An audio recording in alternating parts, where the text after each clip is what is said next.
दुईटी लवंग यही जगार रखिदियो।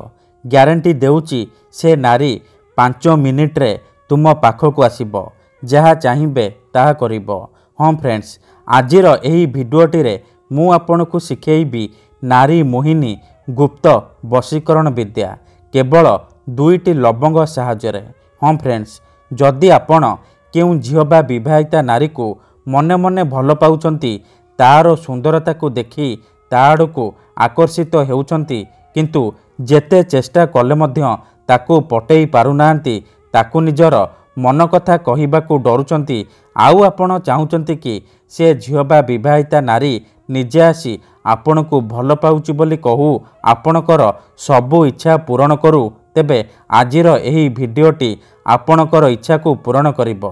कारण आजिर एही भिडियोटी रे मु आपनकू शिखेइबी 2टी लवंग साहाय्य झियो पटेइबा पई वशीकरण, विवाहिता नारी को पटेइबा पई वशीकरण, जार प्रयोग रे आपण से झियो बा विवाहिता नारी को मुहूर्तक भितरे पटेई पारिबे, ताठारु निजर मन मुताबक काम हासिल करि पारिबे। जेउ झियो पटु नथिला सीए निजे आसी आपणक सहित कथा हब, आपणकू भल पाउची बोली कहिबो। जेउ विवाहिता नारी को आपण दिन राति भाबुचंती, सीए निजे फोन करी घर को डाकिबो, आपणकर सबु इच्छा पूरण करिबो। नमस्कार फ्रेंड्स, ओडिया फंडा चैनल को आपण मानकु स्वागत। जदि आपण झियो पटेइबाकू चाहुचंती, विवाहिता नारी को निज बसरे करिबाकू चाहुचंती, तेबे केवल 2टी लवंग आनी आजिर एही उपाय करिकि देखंतु। मु आपनकू ग्यारंटी देउची 2टी लवंगर एही वशीकरण एते शक्तिशाली कि जेउ झियो बा विवाहिता नारी उपरे आपण एही वशीकरण को प्रयोग करिदेबे, केवल 5 मिनिट रे प्रभाव पड़िबा आरंभ होइजिबो। सीए सेही समय ठारू आपणक आड़कू आकर्षित हेबाकू लागिबो। एथिरे आपणकू बेसी किछि करिबाकू पड़िबोनी, केवल 2टी लवंग आनिबे, तापरे मु आपणकू किछि प्रयोग विधि बतेइबी, आपण सेही प्रयोग विधि को ठीक भाबरे करिबे। तापरे से 2टी लवंग को निज शोइबा सेज तळे चुपचाप रखिदेबे। ग्यारंटी देउची एतिकी करिकि देखंतु, से झियो हेउ बा विवाहिता नारी खाली आपणक आड़कू आकर्षित हेबाकू लागिबो। आपण ताकू जहा कहिबे, जेमिति कहिबे सीए करिबो, कोनोसी प्रकार बाधा देबो नाही। एही वशीकरण प्रचंड महाशक्तिशाली वशीकरण, एहार प्रयोग केबे भी खाली जाइनी। एही वशीकरण साहाय्य आपण सासू नणंद दियर भाउज काहाको भी निज बसरे करि परिबे।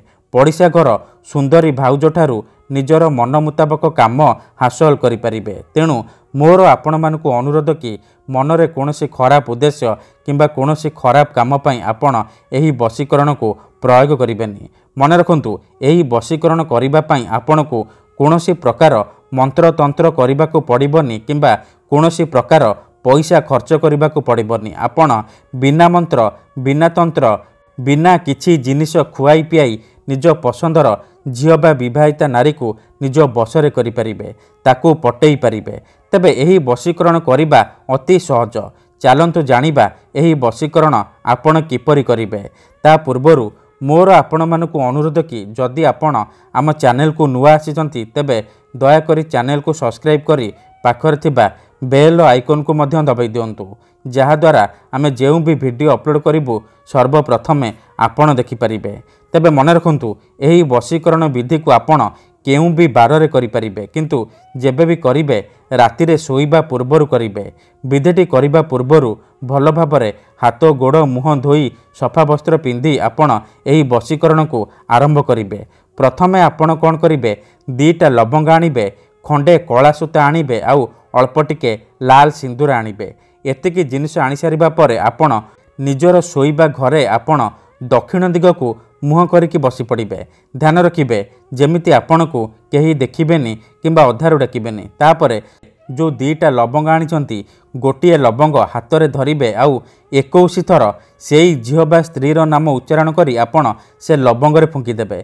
तापरे आउ गोटिए लवंग धरिबे, 21 थर निजर नाम उच्चारण करी से लवंग रे फुंकी देबे। एतिकी करि सारिबा परे से 2टाक लवंग को एकाठी करी कला सूतारे ଭଲ ଭାବରେ ବାନ୍ଧିଦେବେ। ତାପରେ ସେ ଲବଙ୍ଗରେ ଅଳ୍ପ ଟିକେ ଲାଲ ସିନ୍ଦୁର ଲଗାଇଦେବେ। ଏତିକି କରିସାରିବା ପରେ ଆପଣ କ'ଣ କରିବେ, ସେ ଦୁଇଟାକ ଲବଙ୍ଗକୁ ଦୁଇ ହାତରେ ବନ୍ଦ କରି ଧରିବେ ଆଉ ଆଖି ବନ୍ଦ କରି ସେଇ ଝିଅ ବା ସ୍ତ୍ରୀକୁ ମନେ ମନେ ଭାବିବେ। ଏମିତି ଭାବିବେ, ସେ ଝିଅ ବା ସ୍ତ୍ରୀ ପଟିଯାଇଛି, ଆପଣଙ୍କର ସବୁ ଇଚ୍ଛା ପୂରଣ କରୁଛି। ଏହିପରି ଆପଣ ଭାବିବେ। ଭାବି ସାରିବା ପରେ ସେ ମୁଠାକୁ ଖୋଲିବେ ଆଉ ସେ ଲବଙ୍ଗରେ 3 ଥର ଫୁଙ୍କିଦେବେ। ଏତିକି କରିସାରିବା ପରେ ସେ ଦୁଇଟାକ ଲବଙ୍ଗକୁ ଖଣ୍ଡେ କାଗଜରେ ମୋଡ଼ିକି ଆପଣ ନିଜ ଶୋଇବା ସେଜ ତଳେ ରଖିଦେବେ। ଏତିକି କରିକି ଦେଖନ୍ତୁ, ଗ୍ୟାରେଣ୍ଟି ଦେଉଛି ସେହି ସମୟଠାରୁ ସେ ଝିଅ ବା ବିବାହିତା ନାରୀ ଆପଣଙ୍କ ଆଡ଼କୁ ଆକର୍ଷିତ ହେବାକୁ ଲାଗିବ। ଧନ୍ୟବାଦ।